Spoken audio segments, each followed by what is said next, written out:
Hello and welcome to another glorious read. I am your host, Aspen M. Sage. Let's get into it. First of all, happy Saturday, everybody. I hope everybody's having a fantastic day. I'll say our weather has been a little weird. We've been sunny, rainy, sunny, rainy. I don't think the weather knows what it wants to do. If we're gonna go from winter to summer and skip spring, or we're gonna have spring, I'm not sure. But either way, it's nice weather right now. I know we're supposed to get some thunderstorms, what I'm excited for because I enjoy a good thunderstorm. So we're going to go into our book review. So let's get into it. This one is about, obviously, did the review on the Half-Blood Academy. So this time, well, I started to like the series. Now I'm like, it's kind of falling into a trap, but I'm not going to give into it. I am going to finish the series out because I'm already starting book number 4. I know I only did one review. I did the Magic Trials. So now this book review is going to be the Magic Secrets and the Magic Fury. So again, this is the Half-Blood Academy series with the demigods, the Ares demigod, the demigod of death, the demigod of the sea, and demigod of the sky. I shouldn't have said Ares. It's the demigod of war. Obviously Axel, Hexter, Zack, and Paxton. Of course, our main character, Marigold. So the reason why I'm doing a review with these two books together is because the way the author writes them, she leaves them on cliffhangers. So they kind of mix with each other regardless. So as I said in the first book, poor Marigold, she just wants nothing to do with the academy, and she really hates it there. She's pretty sure she's a human, but she has magical qualities. Throughout these books, next 2 books, you find out more about it. The demigods are pretty sure that she is their mate regardless. They're going to keep her and love her, and they're going to do everything they can to make her happy. They like to feed her, and by doing this, they basically have our little spicy combo.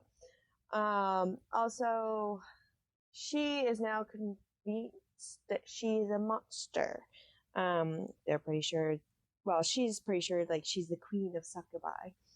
And of course, because now her magic is awoken and she has become the living flame, with a major weapon, she also finds out that people are coming for her, both the devil, Lucifer, and the god Ares. And she finds out Ares is not the god that everybody praises so much.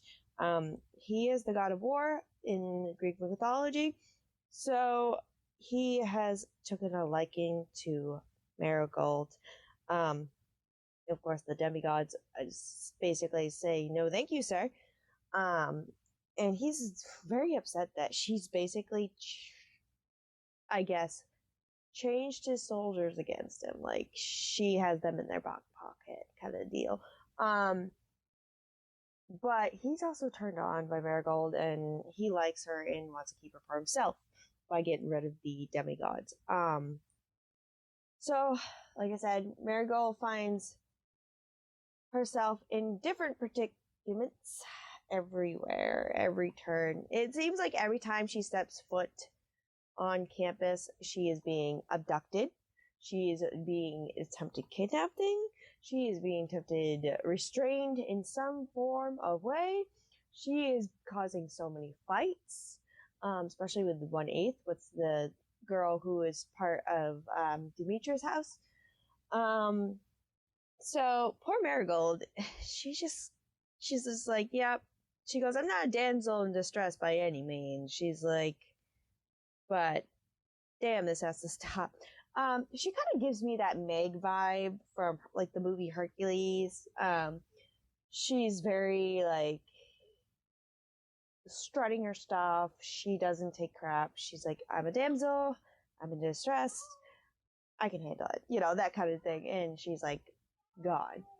So she's very funny, and she's very much a hard ass, and she gives those guys a hard time. Of course, Paxton is still number 1 on her shit list. But something happens where she almost gets abducted or kidnapping by Lucifer's heir.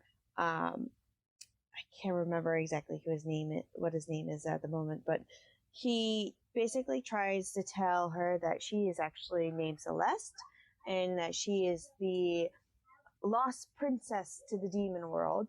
Her mother was the demon queen, and that her father was a titan, and that she is the living flame itself and needs to return to hell and, be brought up to the way she's supposed to be. Loki, that was his name. So Loki comes and gives her all this information. Of course, they're dragging her back to hell, and she doesn't want to go. Lo and behold, her hero comes, and it ends up being Paxton.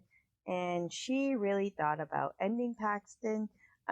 She doesn't, because she's like, still feels stuff for him, even though he treated her like crap. Of course, all the other demigods are still fighting over her affection, even though they have to share her. So Paxton tells her that she can't tell anybody. He's not going to tell anybody because he wants to protect her. She's like, yeah, sure. Okay, big boy, whatever you gotta tell yourself at night.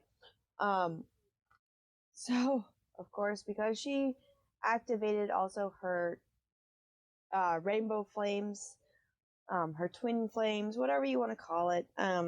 There's, I think, multiple different names for it in the book.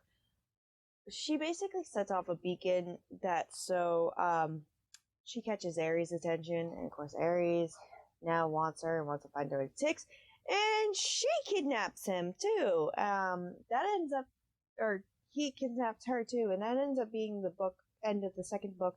And of course Axel it's like he ends up going with the other demigods in the next book to collect their mate. So Hector and Zack and Paxton and Axel all attack Ares. They magically, saved Marigold, and she's like, it's bad time, So they end up beating her and obviously getting back her strength. So she just gets hit one after another. And now they're like, oh, Ares is going to be a problem. And it is. They find out Ares is not, like I said earlier, the god everybody was hoping for. Like, he is like destruction. So they're trying to fight off Ares at every turn. There is, in the first book, a tree with an elemental in it who tries to guide Marigold through her quest and stuff like that. Like I said, these books started off good, then they kind of dwindled and got a little blank and a little boring, in my opinion. I'm not saying it takes away from the story, it just slowed down too much for my liking. Even with Marigold getting kidnapped a lot. Although I will admit the third book, how she ended it, was good.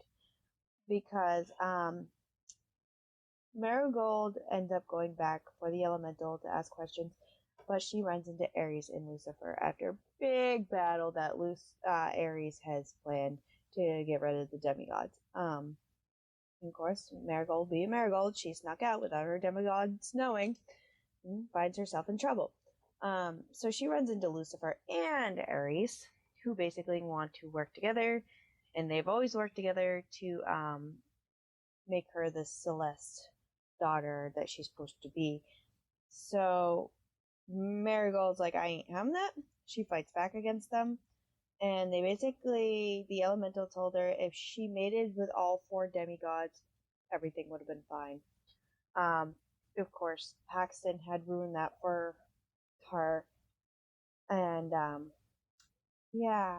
let's just say the end was not what I expected. She announced to them that she was the demon princess, and the demigods didn't care really. They still loved her, and they wanted to protect her and tried to get to her when they found out that she was gone. And Marigold comes down to the decision that she's the problem. Everybody wants her. Everybody wants her power. Everybody wants to use her as a weapon. And she wants to keep everybody safe, so she does the unthinkable and sacrifices herself with her own hand to save everybody. Of course, that destroys the demigods because they feel like their hearts have been ripped out. Lucifer and Ares are mad because there goes their power. But Hector at the end of the book basically says we have to go back to the underworld and get our mate. And they're like, we could do that? And he goes, I have a gift that I can bring only one person back.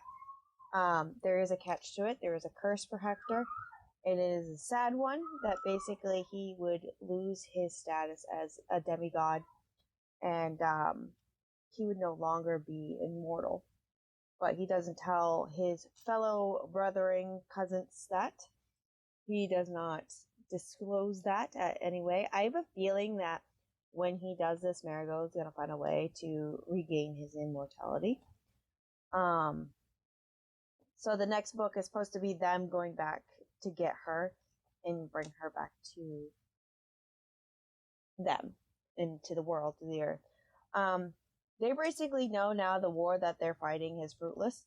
They know that everything was staged between Ares and the devil. So it's this book is kind of up and down a lot. So like I said, these books had to go up and down, but it's not bad. So like I said, Marigold tried getting kidnapped a lot, but she fights back. Well, I do enjoy a strong female lead. Problem is the poor girl is so like headstrong, dominant. And of course, she has all these friends, and of course, the demigods that want to protect her. She gets in a fight, her friends come to help, she tells them to run away, they don't. She has all these demigods that treat her like she's a fragile glass, and she's like, you guys really need to, like, stop. Like, with the names, Lamb, sorry, but Peanut, Buttercup, that's it. Of course, Rosebud, and Cookie. She's just like, can you guys not call me this in public? Like, this is embarrassing. So, the fact that she does this. So she's like, fine, you guys gonna give me names, I'm gonna give you names, you know? She likes to pick on, like, Zach and calls him, like, Bolt and stuff. So, they're, and of course, Paxton, she calls Pixton, but throughout the book, they've become more close. She's starting to forgive Paxton. She's realizing that Paxton is respecting her wishes, and actually in the third book she actually gives him a kiss and heals him, and he goes, oh wow, okay.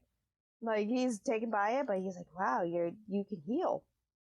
They find out that her blood can heal too, and she also kind of drinks it like a vampire too. It's a little weird. So like I said, Marigold sacrificed herself in the third book to save everybody a headache, but now they're gonna go get her anyways. They're like, nope, we're not gonna lose you. And another thing is, there's this mysterious V character who hung out with Marigold a lot, and I'm wondering if V is like Lilith. I'm wondering if like it's her mother. Because where her mother was the queen of the demons that magically disappeared, plus she birth Marigold. Marigold's not supposed to exist. There's not supposed to be a demon and god mix, but yet here she is, being between a titan and the demon queen. So, of course, Lucifer's like, I should have paid attention to the prophets, the prophecy about you, because you're supposed to be stronger than any of us. Of course, Marigold's like, be afraid, be very afraid. But she also knows that she fucked up going up to the elemental when she couldn't run. So there is that downfall, unfortunately. And it is a sad ending, a little bit, but it's not enough to make me go, well, that was a waste of a read. I definitely say, though, I'm going to continue the series because I want to know how it finds out. I want to know if the war ends.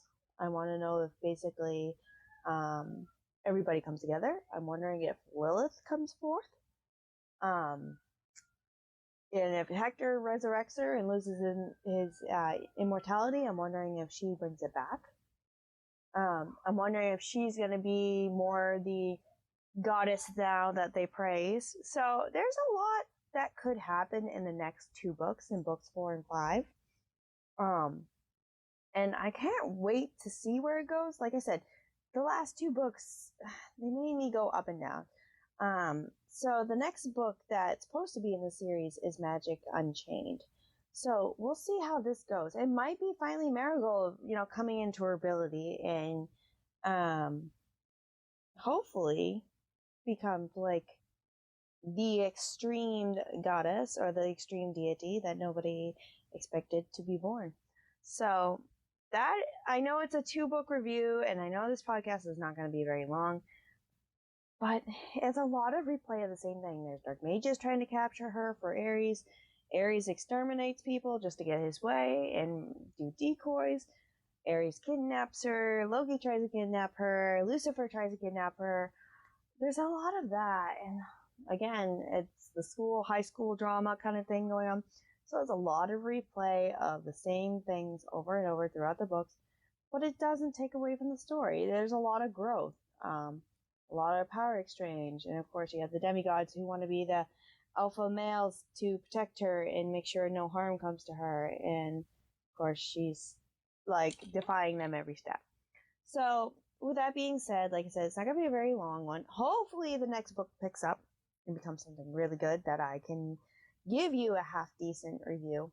But as always, I say that Marigold's probably the kick-ass character. I love her. Although I really want to see her with Paxton. Like, I know he was an awful man to her in the beginning. But he's changed a lot in the last 2 books. So I really would like her to be with Paxton and find out that she's like actually madly in love with him too. Like, she is, like, Hector is her number 1. That's her boy. Axel's definitely probably her second, and then Zach's probably like maybe the second or third. Like, she has like these steps of favorite, but Hector is her boy. Like, he is everything to her. So I don't know about like between the demigods who's my favorite. I might go with Paxton. I might go with Hector. I don't know. Like, the demigod of death, he's like right there, very loyal, but at the same time, he's such a like male. I don't want to say chauvinist, but he's definitely like the guy that's like, nobody talks to my girl, kind of thing. And it's always his lamb, and everybody's like, he's like my mate, and they're like our mate. Like, they always do that. They're like, it's mine, and they're like, it's ours. Like, the others correct them, so it's kind of funny. Although she still has like her other friends in the book that are just as cute. So I definitely say pick it up, read it, have your own opinions about it.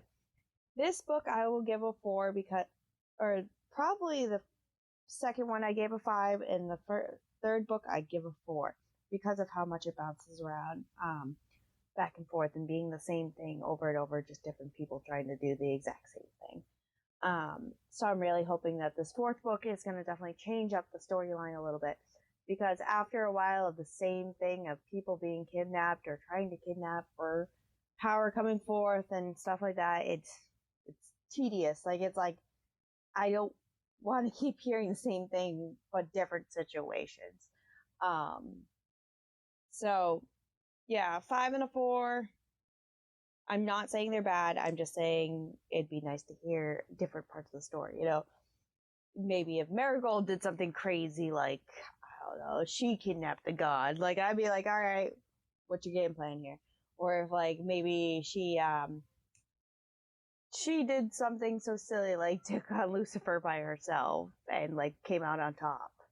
And when the demigods go to save her, she's queen. So there's definitely things like that I'd hope for. I definitely say the spice level's still there. It's still good. I definitely give it that 4.7. It's not 5 because it didn't make me blush. It didn't make me go, oh boy.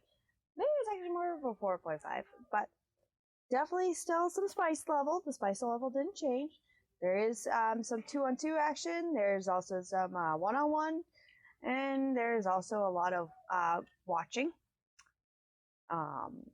And there's one partner after another, and Marigold loves it. She loves her boys.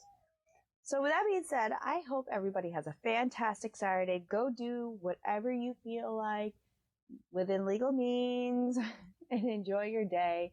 Go pick out some flowers, maybe go to a market or something. Support a local business owner, maybe. Yeah. Or maybe go buy a new book. You know, your shelf always has room for one more.